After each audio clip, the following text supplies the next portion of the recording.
Podcast. I'm Sean Ventura, the host, and today we are here with Michael Dooney, who is of the, tell me the name of your podcast again, and Discourse. Subtext and Discourse.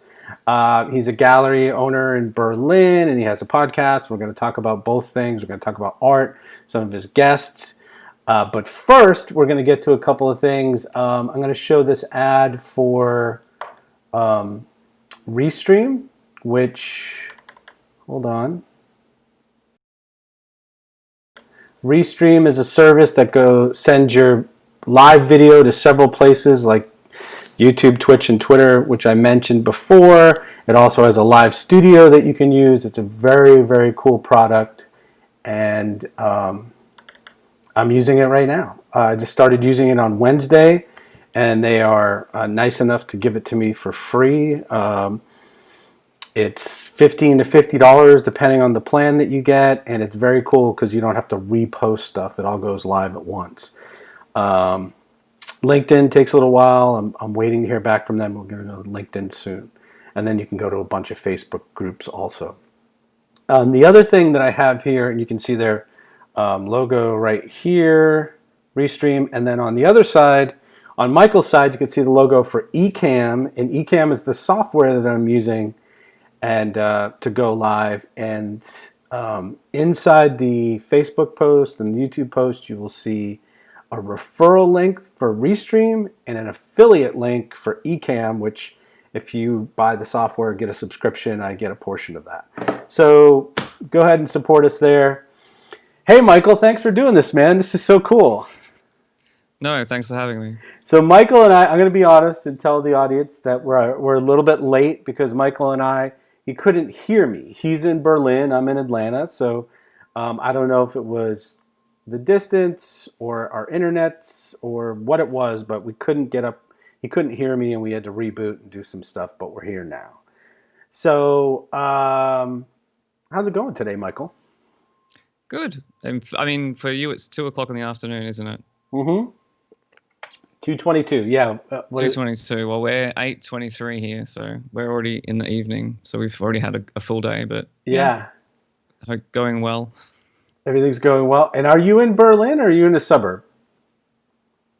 No, I'm in Berlin. Okay. So the way that it is, Berlin is surrounded by Brandenburg, but Berlin, the actual city, was a city-state essentially, probably the same way that it is for. I mean, New York, I guess, would be the closest example where you've got New York City and New York State. Berlin is a state and a city. Right. So I'm in Friedrichshain, which is close to Alexanderplatz, if that means anything. It does mean something, because I have to ask you this. I was in 1993. I went to the Cannes Film Festival, and I worked there. And then we went up to Berlin to see a friend, and we stayed in this place. It was a squat on Dunkerstraßen. And I don't know if I'm saying that right, but it was a big building, and there were all these kids living there, and they weren't paying rent, but the government kept the water on, the heat on, and they were all performance artists and musicians. So in one day we came up with a play, and we had a bonfire. We invited people to the courtyard, and we did a performance with costumes and elevators and a grand piano. It was insane. It was so much fun. Wow. But I remember it fondly, and dude, I got to tell you this. When we left, all the musicians got onto a truck with the piano, and they went to the train station, and they played music when we were getting on the train to go home. And it was just so beautiful. The music was beautiful, but I just have nothing but fond memories of Berlin and its people. Like, they were just the most welcoming, creative, crazy, wonderful people. So oh, nice. Yeah. So that's 93 would have been quite a time to be here, I think. Yeah, it was. It was just so crazy. So you have a podcast, and and tell me about that. Tell me about how you got started, and you interview artists, and you interview curators and gallery owners. Tell me about that. So the podcast, I guess, started around the middle of 2018, and it was an extension of what we do, or I do already with the gallery. So I was looking for a way to use a lot of the content that we create within the physical space, so doing artist talks and presentations, and then even just archiving that, or finding a way, like finding other ways of promoting what we're doing or promoting the work of the artist. So In 2018, we had an artist, Chris Fortescue, who's from Sydney, but he's based in Austria, in Vienna. And we had him here for a week. And my wife had just been starting to experiment with video, and we had a lot of the recording equipment anyway. So we thought, we've been thinking about doing a podcast or recording interviews for a long time. So we thought, we've got him here, let's take the opportunity to do it. So that was a full production that we did, where we filmed the interview and then we put everything together afterwards. And then, like probably a lot of other people that have the idea to have a podcast, it's a lot of work. It takes time, and unless you're really organized, months go past, and you know, it takes longer than you anticipated to get things up and running. So following that one, I just paired it with the different exhibitions. So each new exhibition that we had, if the artists were available, then we'd interview them and say, we'll have you on the podcast, then we can promote the show, promote your work, and then create something that lives beyond the period that the exhibition takes place. And then I think at the beginning of 2019, we had a large group show with a few different artists from around the world that contributed, and a lot of them traveled to Berlin, or they were based in Berlin. And then from that point, part of them participating in the exhibition was interviewing everybody that was interested in taking part. And really from that point, that's when the podcast really got legs, so to say, because then we had more content, we were putting out more things more regularly, and it just sort of grew from there. And I mean, for me, it's nice just to meet with the different people, to hear their stories and to talk to them. And a lot of people don't always have the opportunity to come to the gallery, so having the content online is a good way that other people that don't have that, I guess they're not based in the city, or they don't have the opportunity to come out, because there's a lot of things happening parallel in Berlin at one time. So you kind of have to pick what you want to go and see on a given night of the week or on the weekend. So having something that lives beyond the time-based event was a way really just to kind of extend that. So that's I suppose a long-winded explanation of how it started. No, it's very cool. So let me ask you, do you have other partners? And you said you're doing other things there, like classes. So you have the gallery with the artists showing their work. Then you have the podcast. Then you have classes or workshops there? Yeah, I work with it's called the BBK for short, or the Berufsverband Bildende Künstler, which is the Berlin Association of Visual Artists, or the Berlin Visual Artists Association. And they're I guess they're kind of like an artists union maybe. So they have a regular newsletter that goes out. They offer a lot of services for artists. They help you do your tax. They help you do your insurance and things like that. But then they also offer workshops. And years and years ago, I was teaching lighting with them, like architectural lighting design, for people to better improve their exhibition spaces. But then more recently, through the work that I've done with my space, they'd asked me to do courses on promoting your photography, because a lot of artists always ask, how do I get into a gallery? How can I promote my work? How can I meet curators? How can I find collectors and things like that? So I put together a course for the BBK, and that's how I started teaching with them. And then I also do coaching sessions. So people book me like one-on-one, and then we'll sit together for an hour, go through their portfolio, see what they can do next, because a lot of artists, you'll be working over a couple of years, and then you'll just get to a point, and sometimes you just need that external input to know, all right, if you do this and this, then that will get you to the next hurdle that you were trying to get over. So that's a lot of what the workshops that I run are about. Very cool. And do you do any of this coaching virtually, or everything's in the gallery? I haven't yet. I mean, I've been thinking about it, but I guess it's a way of trying to make it happen. And the last class that I did was with the New School of Photography, which are here on Brunnenstraße in Mitte. And obviously because of Corona, we couldn't all be at the school at the same time. So we had some of the students there wearing masks. I had to wear a mask as well. And then some of the other students logged in remotely. So I guess it's just trying to get the hang of the technical side of things. So it's on my list to try to make that happen. Right. It's really cool. And I don't want to talk about it too much, but I did a similar thing in San Francisco in the 90s after I went to Berlin with a couple of friends. We had a theater. And I love the idea of Andy Warhol's Factory. And I love Warhol's art, but I also love Basquiat and sort of obsessed with Basquiat. And then I'll ask you later about this artist Hebrew Brantley. Have you ever heard of Hebrew Brantley? Oh No. my God, you have to check him out because to me he's kind of like the new Basquiat. He's actually even done some paintings with Warhol and Basquiat in them. Taken the boxing poster Mhm. that they've had and he's redone it. I mean, he's just an incredible artist, and he's got merchandise, and he's in music videos. Oh, so he's a recent artist. He's a It's not recent from that artist. He period. started out just like Sam O, putting the art graffiti on the walls, and Mhm. I think he's based in Chicago, and then that went into galleries, and now he's got these figurines. And he does a lot of Marvel-looking stuff with superheroes in it. And LeBron James owns his art, and Mhm. Jay-Z and Beyonce own his art. I mean, it's just huge, huge, huge right now, and it's amazing stuff. I love it. They had a gallery opening in Atlanta, and I went there at the Chastain Art Center. It was amazing stuff. Oh But wow. he's Okay. kind of my favorite artist right now. But I love the idea of the factory and bringing everyone together. So we had this theater, we had art classes, we had acting classes, we had performance nights. We're almost like an open mic, but with like performance artists and theater artists. And then we did plays, and then we made them into short Oh films. cool. So all of that stuff was inspired by Warhol, which is very cool. And I just love spaces like that because sometimes if it's just an art gallery, it can be so, like, I don't want to say cold or empty, but there's not a lot of life in it. I mean, there's beautiful art there.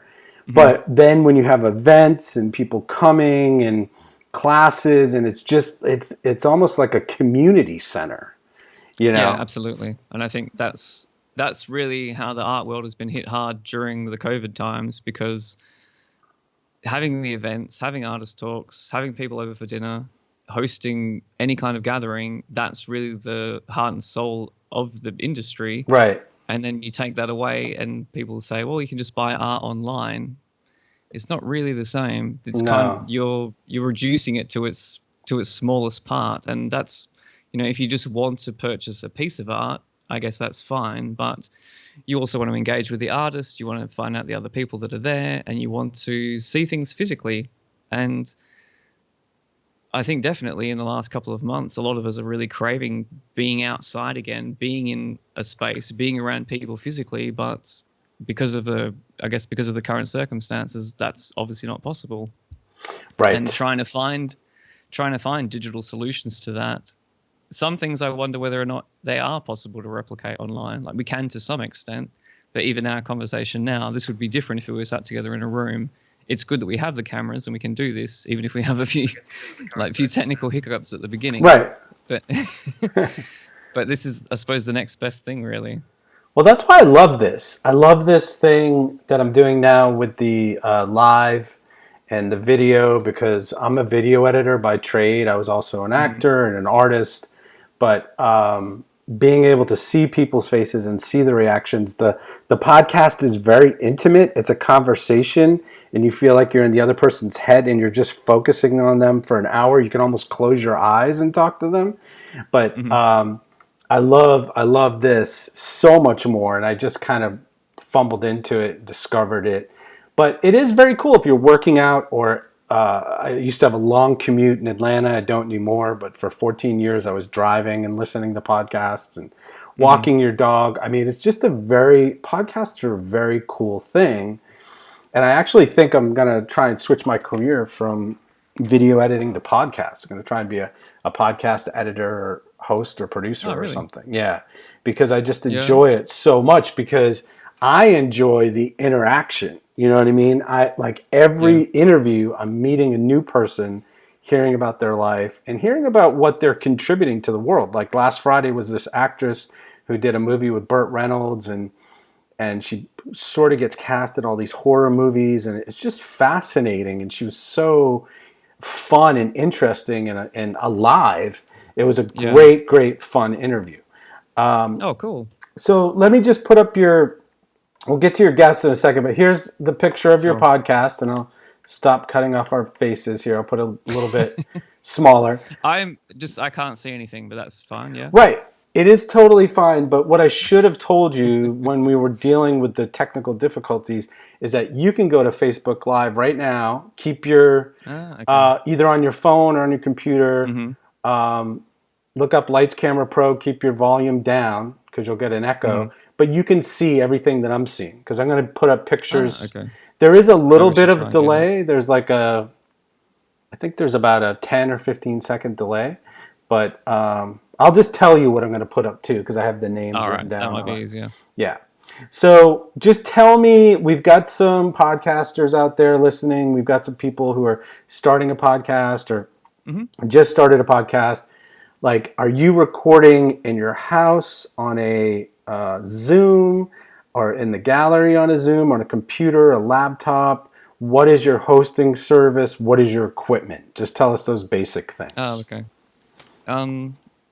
Usually I record on location because I like to go and see the people's spaces. So if it's in the studio or at somebody's gallery or at their home as well, sometimes I go and record like that. So that does make, and it does add an extra level of difficulty from an acoustic standpoint. But since I've upgraded my microphones, it hasn't been too much of a drama. So usually I record the mics that I have are I wrote it down because I was going to forget the name. So I have a Samson Q2U, which I think is the European equivalent of the Audio-Technica ATR 2100. So it's kind of a nice entry-level USB mic that's got the XLR input at the back. Yep. But rather than taking the computer everywhere, I use one of these. So I have a Tascam, what is it called? A DR40. I think there's a newer one out now, but this has the two XLRs on the back. I was initially using the two condenser mics at the front, which were okay, but I guess the audiophiles listening will know that condenser mics are a lot more sensitive than a dynamic mic, and they were picking up too much sound. So I had to change to one of these, which is more broadcast quality, so it's better for voices, whereas the microphones on here are really good for field recordings, recording it, or recording, really getting every one of the sounds. And unless you're in a controlled room where you've got all the insulation to stop all the sound bouncing, the microphones like that are too good. So having one like this is a bit more robust. And then I just pack the recorder in my bag. I have my cables. I take my mics. I have a few stands. And then I have my analog camera that I take with me as well. I cart around a big medium format because I shoot a portrait usually of the people that I interview as well afterwards. Because I used to do a lot of photography. I have less time these days to do it. So taking a photograph of the person that I interviewed is just a nice feature afterwards, or just a nice way of personalizing it and adding something different. Yeah. No, I love that. Usually, unless I'm recording unless it's like how we're recording now, then I'll use the computer and do it directly. And then I'll use I use Squadcast at the moment. So that's one that records it natively on either end. I think there are a few others, but that's the only one that I'm aware of that lets you see the other person. So it doesn't record the video, but you can at least see the other person, and it's not just like a phone call.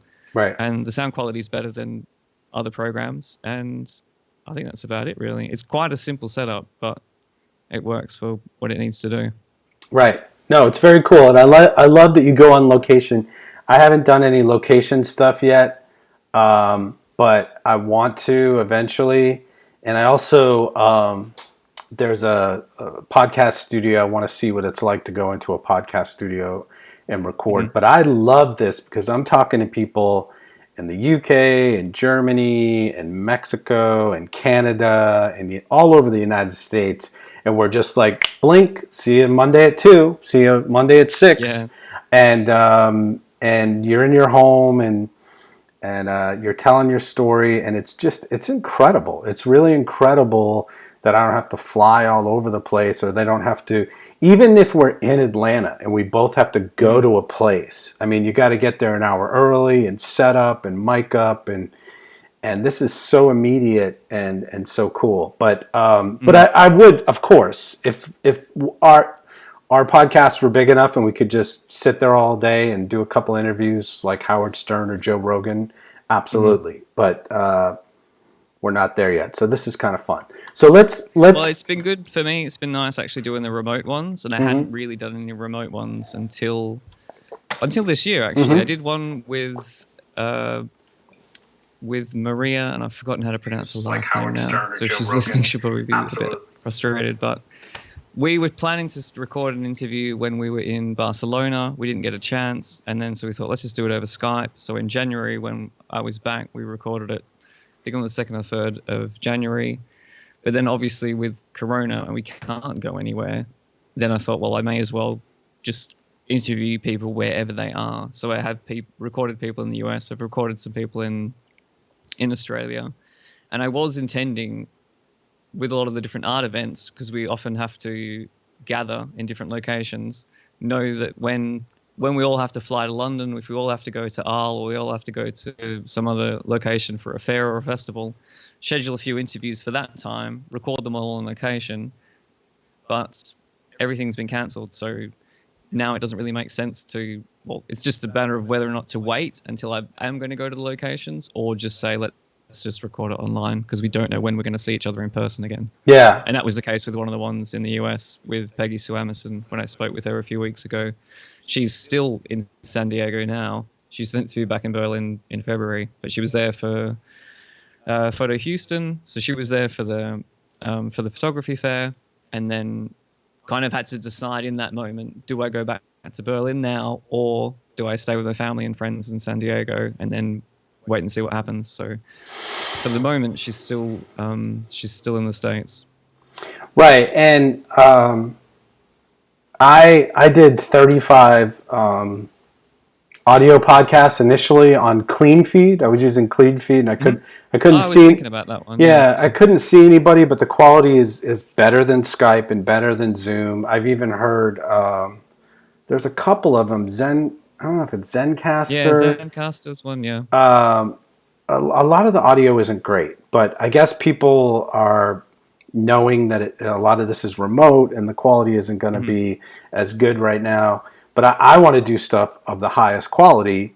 But then I fell into this, and yeah, it is Skype, and I've had people freeze and stuff, but I don't think that's big of, people are more interested in the content than the, yes, I mean, absolutely. If you're in the complete darkness and you're sounding like, then of course, I mean, I can't even do anything. But let's move on. We'll come back to the podcast questions. Let's move on to one of your guests. Mm-hmm. Let me see if I can bring this up. I don't know where it went now. That's so bizarre. Let me see something here.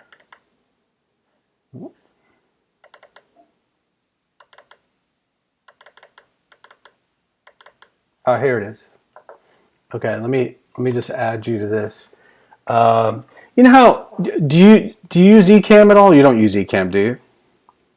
No, I haven't used it. Okay. I didn't know about it until I watched some of your earlier episodes. Yeah, so there's all these scenes, and I was just on a interview. You have an interview scene, and then I can go to you as just a guest by yourself, and I'm not there. That kind of thing. Like make it like TV. I like to just stay on the interview. I think this is the right one. Or is it this one? Oh, it's this one. Okay, so in the stills or the video, like I had this guy who was a stunt man. He was jumping over roofs, and we showed some. I saw his clip. You saw his clip? Yeah, it's crazy. It's crazy, and he's doing stuff with fire. And I had some video clips, and I would play them, but they go to whatever scene you're on when you bring them in. So a little bit confusing, but here we go. Let's just go to this guy first. I'll make him a little bit smaller so that we can see each other here. But so he's a photographer, and you want to talk about him and his exhibit. What's his name? David Charles Collins? Yeah, I can't see the image, sorry. So so David Charles Collins, I'm assuming. David Charles Collins with his knit hat and his brown flannel and his camera. Yeah, so I spoke with him a few weeks back. He's in Sydney at the moment, and we're both from the same part of Australia. So we're both from Perth, and we grew up in similar-ish areas. So I guess the bush, so outside of the city. But we'd shown his work, I think, since 2014, or 2013 was when we started the gallery, but we'd shown his work. He was one of the first artists that we were presenting.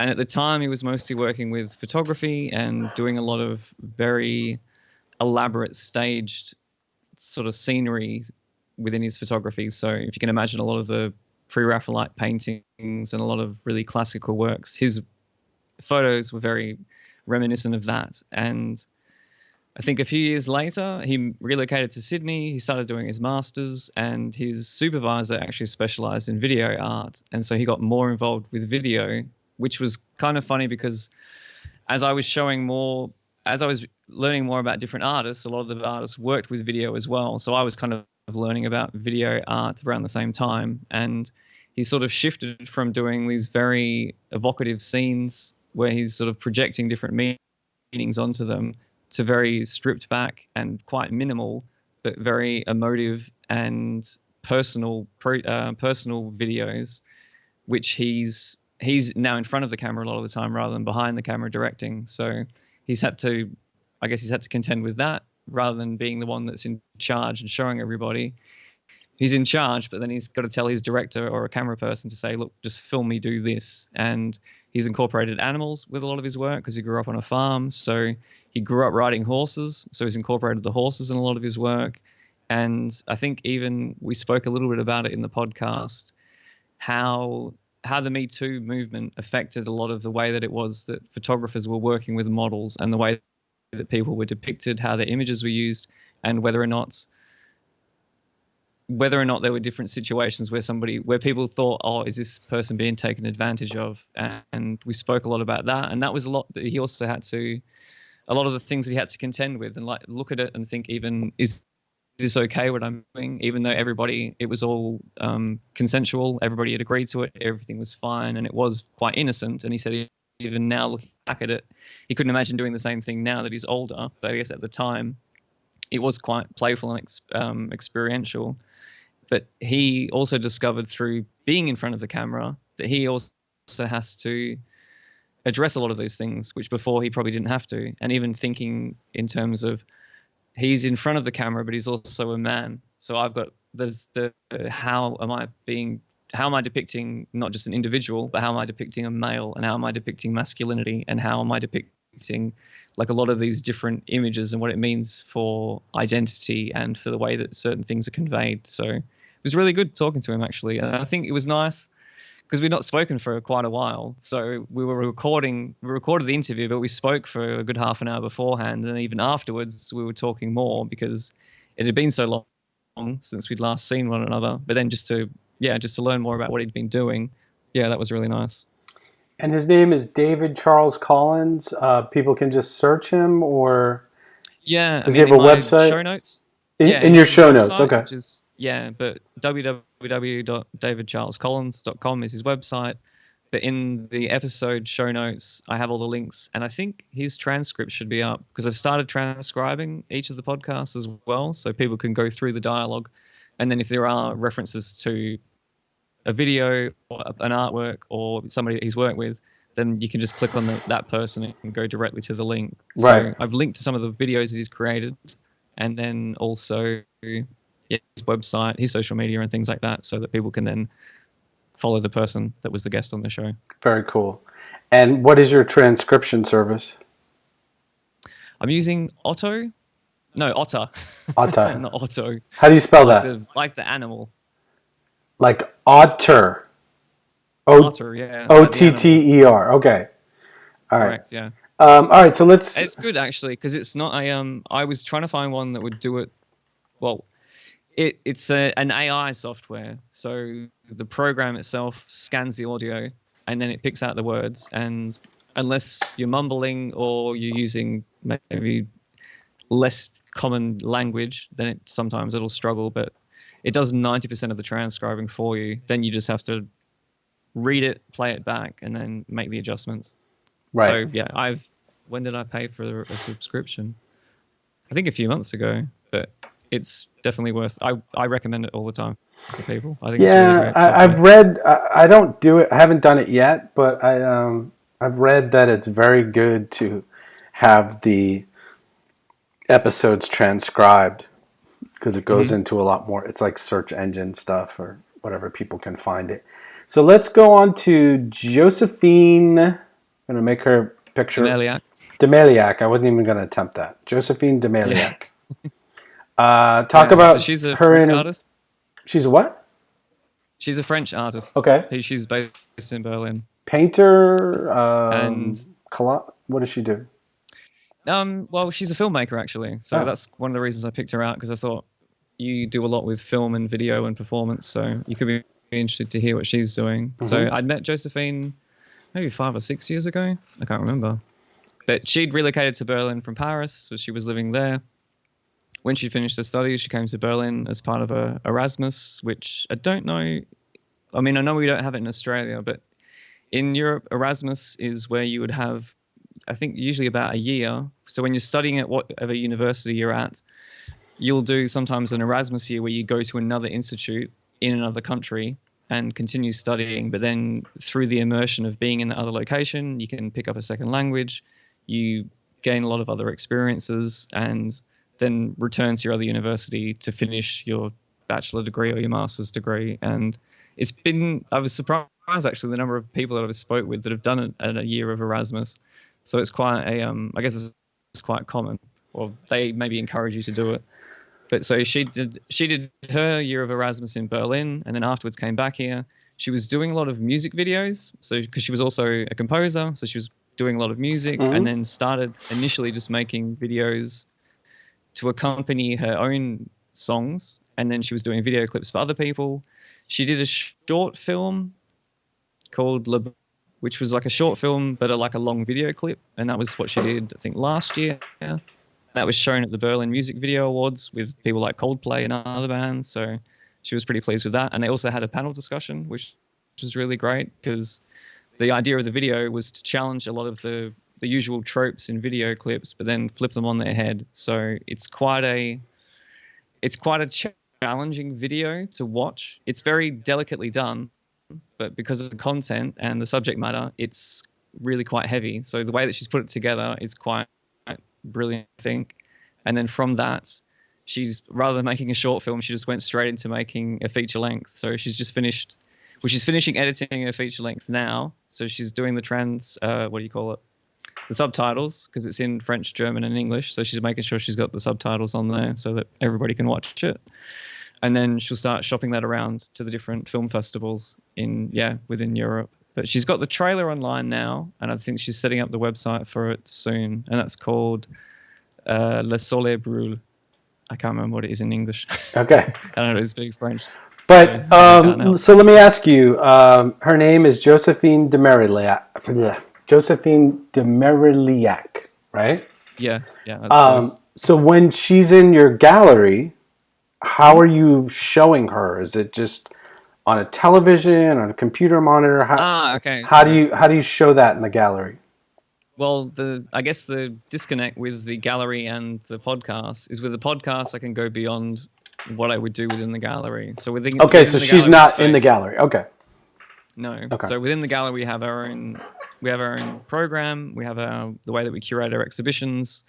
We focus on lens-based work, so we just show photography, video, and anything that's maybe made up from those ingredients. So we don't show paintings or anything like that. It really is like niche in that respect.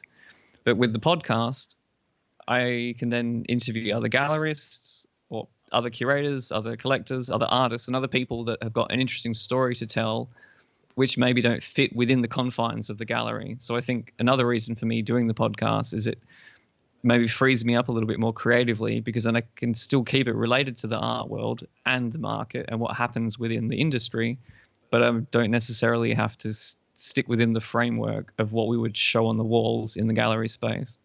And I'd known Josephine for quite a long time, and she's I think what she's doing is amazing. Like, she's a really great artist, and I think her film, I watched it the day before I got to interview her, and the movie is amazing as well. Like the soundtrack she put together for it, the casting. She stars in the film as well, and it's a really, really strong film. And I really look forward to when it has a release, because she's not going to put it online. She's got to wait until it gets accepted at one of the festivals, because a lot of the festivals have a requirement that it has to be a premiere. So depending where it ends up getting selected, that will be the first avenue that it gets put out. And it's yeah, I think she'll go far. Like, I think she's doing some really great stuff. Very cool. And they can see links to her work on your podcast site? Correct. Yeah. Okay. So I've transcribed hers as well, actually. So I think, so on my page on Medium, but within the show notes of the podcast, it'll say like full transcript link. Then you can click on it so you can see I guess the typed out version of our conversation, but there's also links to Le Boom, to Le Soleil Brûle, and to some of our other videos as well.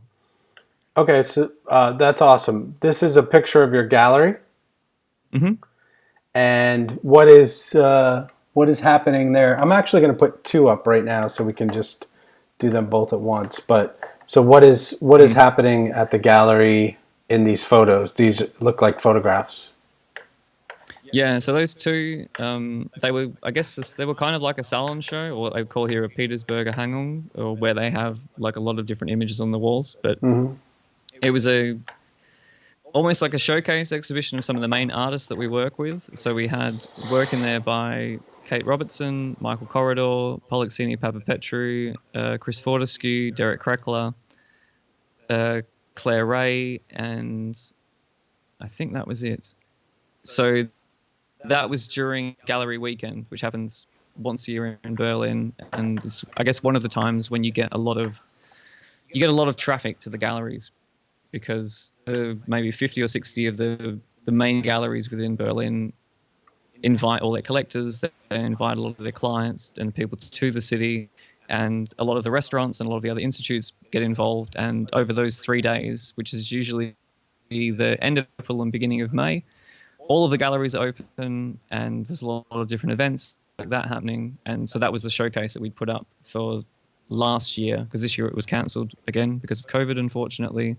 So that was just a good way that we could maybe highlight some of the artists that we've shown over the years to people that are going to be visiting Berlin who wouldn't get to see them otherwise. Awesome. And I see some books on the table there. Are those the artist books for sale, or is that something else? Some of them are the artist books, and there were some other ones, some different catalogs that we had. So around the same time, we had some catalogs from the European Month of Photography.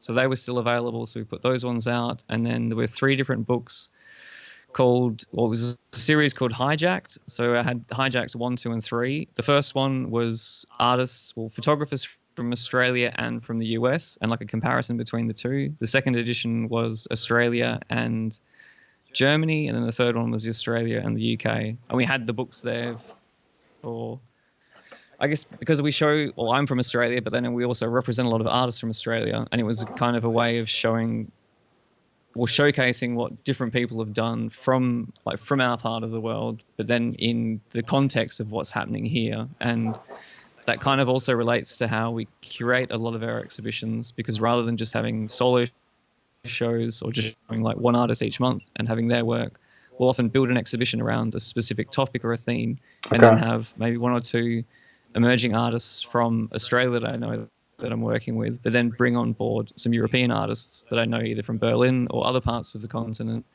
And then you've got the dialogue between the different works. And then maybe it's similar with the US. I think we kind of have the same sort of sister relationship or brother relationship from our countries to Europe, in that you've got the new world and the old world, and people think with the different distances, things are either vastly different or they're no way the same. But then you can kind of see these different threads of commonalities, whether it's to do with the landscape, or it's to do with living in cities, or to do with like any number of different topics. And it's because part of the inspiration for starting the gallery as well was people's curiosity that when they'd met me, they'd be, oh, I haven't met anyone from Australia before, or I knew someone that went there, or I've always wanted to go. How is it different? Tell me about it. And kind of building on that genuine, authentic curiosity that people had, the gallery almost acted as a platform for cultural exchange, not just showcasing artworks and nice photography, but also presenting a different point of view and a different perspective, and also allowing people to experience something that they may not have otherwise. Right. So we're going to talk about one other person, Kat Lamora, but before we do that, I just want to, we do this kind of once a show. I asked someone a question, and this is your question. Who is your Okay. favorite artist? Like I was saying, mine is probably Basquiat, but who is your favorite artist?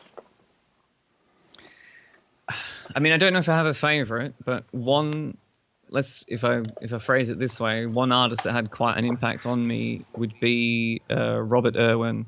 So I don't know if you've heard of him, but he's a Californian artist, and I suppose he came to prominence, or he was very active in the 60s and the 70s. He's a light and space artist, so like James Turrell and other people that work with kind of more environmental, not environmental ways in terms of like conservation in nature, but the way that we see and perceive spaces. So he started out classically as a painter, and then in that period around the 50s and the 60s, when painters were trying to go beyond the edge of the canvas, and rather than looking at it as this is my frame, it's more to do with how you're seeing not just what's on the canvas, but what's around the canvas. And he was becoming more minimal with what he was doing. So rather than just doing very figurative works, he was working a lot with lines and color and action, and then eventually moving further away from that into more objects and then spaces. And then he worked a lot with glass and with actual glass, but then with fiberglass, where you would lose the edge of the canvas, and so the work would start to blend into the space. And a lot that really kind of, like for me, reading about his work and seeing how his practice evolved like over years, for me was really quite interesting, because when you go to a lot of contemporary galleries and you see specific works, if it is just like a line drawn on the ground or something like that, you think, well, what is this supposed to mean? This doesn't mean anything. Or the way that the light is falling into the space or something to that effect that seems meaningless. But then having that additional insight into the process and understanding what it is that the artist is trying to convey, you can get a better idea and a better feeling for not just conceptual art, but how it is meant to sometimes challenge your perception and make it in a different way.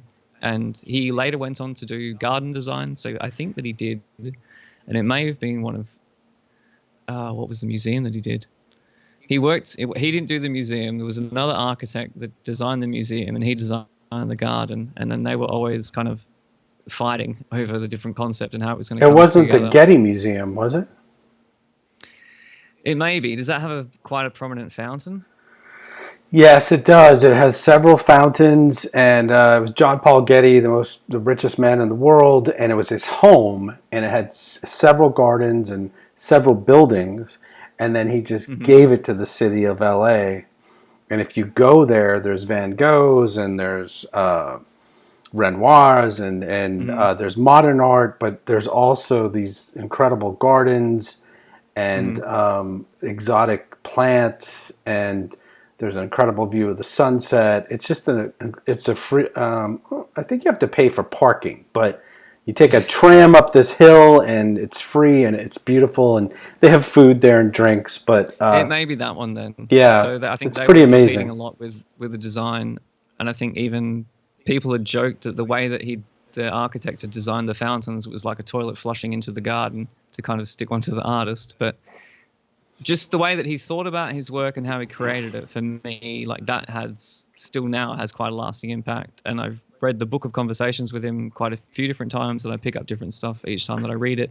And a lot of it really was like how art really, if it works on all the different levels, it should really challenge how you see the world. And a lot of what he said in the book was that if you leave the exhibition and then you see the rest of the world differently than when you went into the exhibition, then then it is, if you've had that change within you and you've seen something new that you wouldn't have otherwise, then that's important. So for me, yeah, Robert Irwin, he's definitely whether or not he's my favorite artist, but he's certainly up there for me as one of my main ones that I think about his process and the kind of work that he created. That's really interesting that you say that, Robert Irwin, because and say that when you go into an exhibition, it should change you. Because I go to a lot of museums. I was an artist at one point. I still paint. just to relax myself, really. But I just find it very relaxing. But to go into the High Museum or the Met or the MoMA, I sort of fly through there. I don't run, but I walk pretty quickly, and I go floor by floor, and literally I'm waiting for that moment where, boom, I just get hit by something, and I'm like, oh my, what is that? Because I don't like typical. I don't like, portraits.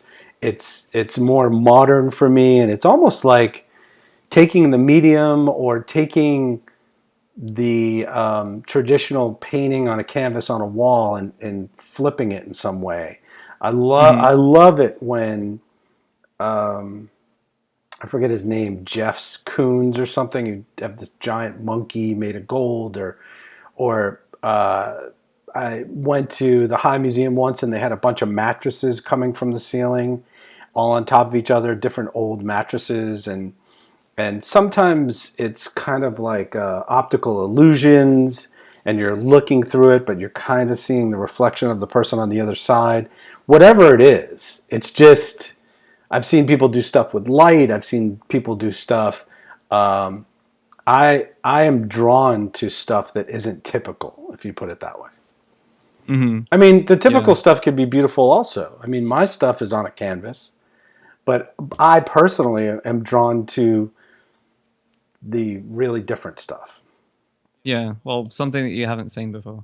Right. And I really enjoyed going to the High Museum here in Atlanta to see Warhol's exhibition, because I had done research for him for 2 years, had written a play about him, was sort of obsessed with him, and I still didn't see how varied and different his work was, from the shoe drawings in the beginning all the way through the Campbell soup, all the way to the end with the printed portraits. Like, there was just so much diversity in his work over his lifetime.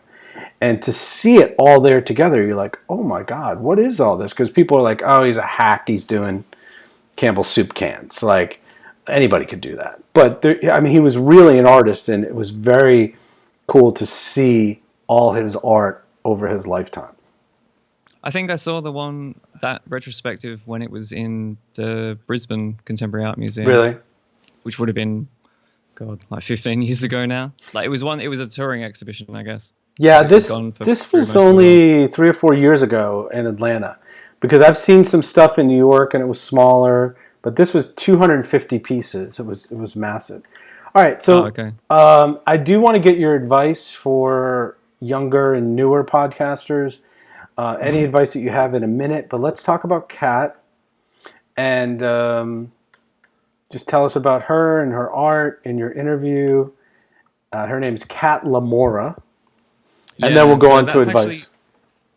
So Kat Lamora is actually a pseudonym that she's using. So earlier when I was saying about when we started really going heavily into the podcast, was when we had a group show with a lot of different artists from around the world, and she took part in both editions of this postcard salon that we put on. The first time she did it as Elizabeth Yoon, which is her name, or her given name rather, and then the second time she did it, she went by Kat Lamora, and she was in Europe for the Paris As book fair, which happens, I guess, maybe in April or in May.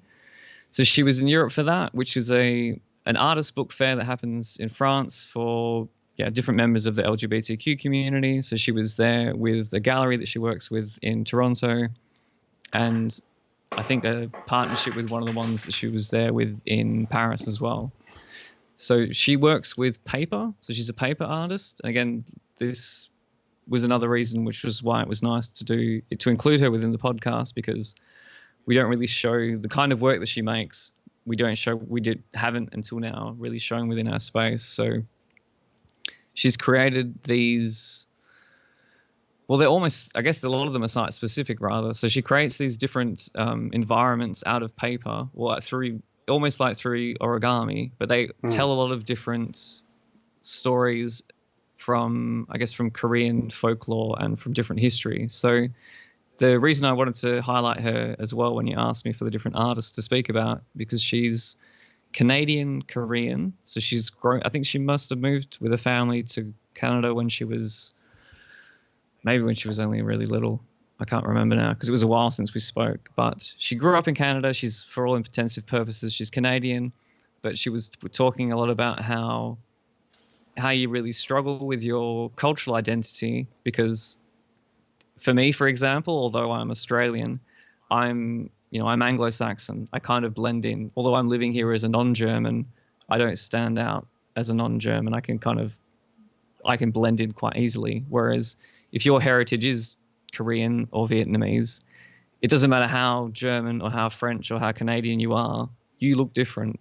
And she was talking to me a lot throughout the podcast about, coming to terms with this and thinking, how can I, how do you fit in? How do you identify? Talking about the different communities of artists and people in general that live in Toronto or in other different cities that are quite cosmopolitan. And although if you were living in your home country, you might not get along with your neighboring countries, but because you all have the same kind of global heritage, like you're all from a part of Asia, like they have similar upbringings and they have similar things. Oh yeah, my parents do this or my family does that.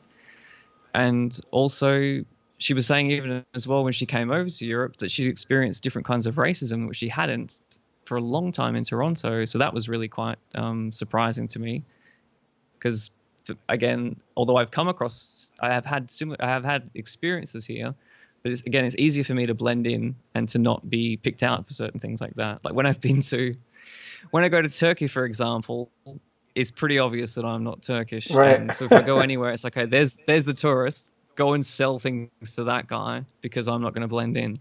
And a lot of, she incorporates a lot of this within her work. And what was the other things I found out? Yeah, part of the other reason that she changed her name was because of when she'd come out to her parents as, well, I think she was non-defining, so she uses the they them pronouns.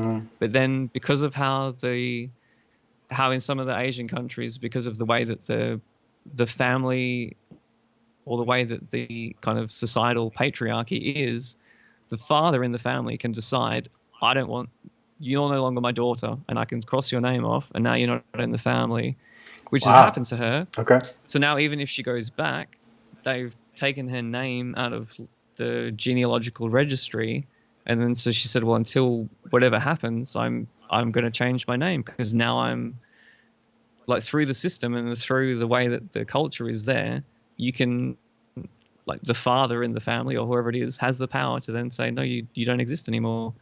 And like a lot of these kind of things, which I had no idea about when I sat down to talk with her, I just thought, okay, we're going to talk about your paper making and then the origami and I'm getting goosebumps talking about it now. All of the things that came out through the conversation were just incredible, because it's like, wow, it's just so heavy. And I think sometimes when I arrange the different interviews with people, I like to know at least a rough idea of what we can certainly talk about, but at least allow the conversation to go in any number of directions. And that was one of the first ones I think I had where it was so, I don't know if enlightening is the right word, but it was really eye-opening. And it was like, wow, like really to see what another individual has gone through, what they've had to deal with, and how they've managed to use that either within their art or how that's shaped them as a person. Like hers was quite a special interview, I felt. And comparing the audio quality from then till now, obviously we've improved the technology and the editing is better and the sound quality is better. But content-wise, like for me, that was a really special episode, like when we got to interview, or when we got to speak, because a lot of the things that I found out throughout the interview, I was hearing for the first time. So when I'm reacting to a lot of what she's telling me, I'm authentically reacting that way, because I had no idea that she was even going to tell me these things. And yeah, it was a conversation that we had. So that one was really nice. And her work is incredible as well. Like obviously her work as an artist is really good, but just her story and the amount of heart and emotion that goes into what she's created is really something special. Yeah, it sounds amazing. All the people that you've talked about today sound amazing. And I'd love to be able to, I think I need to do some more investigating when I do these programs, because I'd love to be able to just show a piece of their work when they talk too, not just their picture. Yeah. Because I'm very visual like that, and I'd love to experience that. But people can go to your website. So we're gonna, it's what is the name of it again? We're gonna go to advice in a second, but it's Okay. here's the name of your podcast, Subtext and Discourse. But it's available on all the channels. I mean, it's on. Oh, okay. There's a So link they don't to it have to on just my go to website. podbean.com or whatever you sent me. Anything, yeah. They can go. You can anywhere. go to Podbean because that's where it's hosted. So michaeldooney.podbean.com. Right. But if you go, I think it's on everything really.